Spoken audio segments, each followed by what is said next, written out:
Рила и Пирин са силата, Стара планина е мъдростта, Родопите са любовта.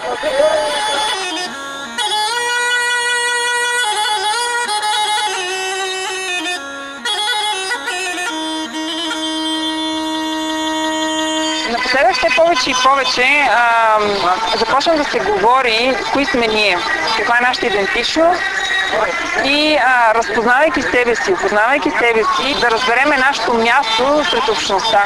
И аз дълбоко вярвам, че ролята на фолклора е точно такава.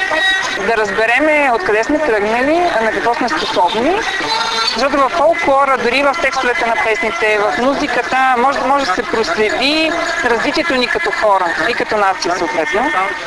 В момента сме в село Гела, на поляните над село Гела, където празнуваме поредния 11-ти събор, или така нареченото гайдарско нацирване.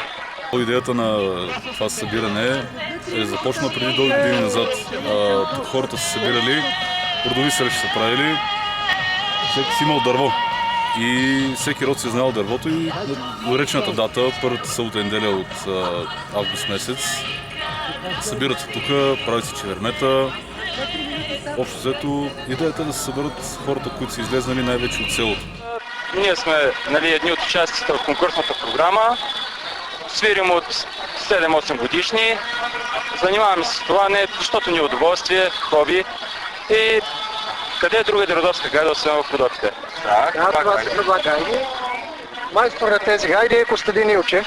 От него са изработени и мога да ви кажа как се казва. Това е мях. Това прави се от ярешка кожа. Това дългото се нарича ручило, то е баса. И това е гайдоницата, която на практика е най-важната част. С нея се свири. А това е надоялката, откъдето се вкарва въздух.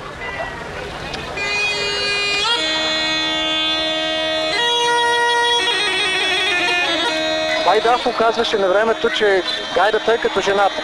На двете вяра да нямаш. Много променя.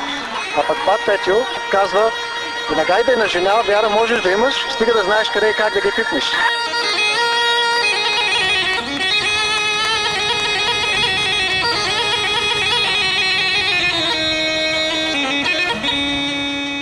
Относно носиите, тези са мъжките специално за Родопския край в цялата етнографска област. Мъжките носии са от тези.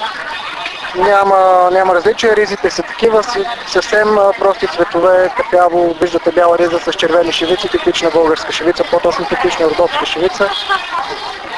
Женските носи вече има специфики, при тях на времето, когато са ходили хората и мъжете, когато са си търсили жена и когато се довеждали в селото, в което са живели те, се е познало от кое село или от коя махала е по мендиля, който е носила, по пристилката. Обаче за тук има един мухабет. Вие виквали си лилеки как дъвчи партали на шопска наварба. В превод е виждали сте штъркел как дъвчи парцал, нали, на шопската върба, на това дърво. Много хора ни питат фактически дали е трудно. Обаче не може да се отговори на този въпрос. Когато имаш мерак, когато ти идва отвътре, когато свириш с душата и сърцето, няма трудно нещо. Истината е, че всеки може да говори, да се стане, нали, пред микрофона и да каже някакви приказки, но за малко хората, които могат да въздействат на публиката по този начин, да я вдигнат, да я накарат да играе, да се разплачат от радост. Това е родопската гайда. Ние бъркаме в душата и сърцето.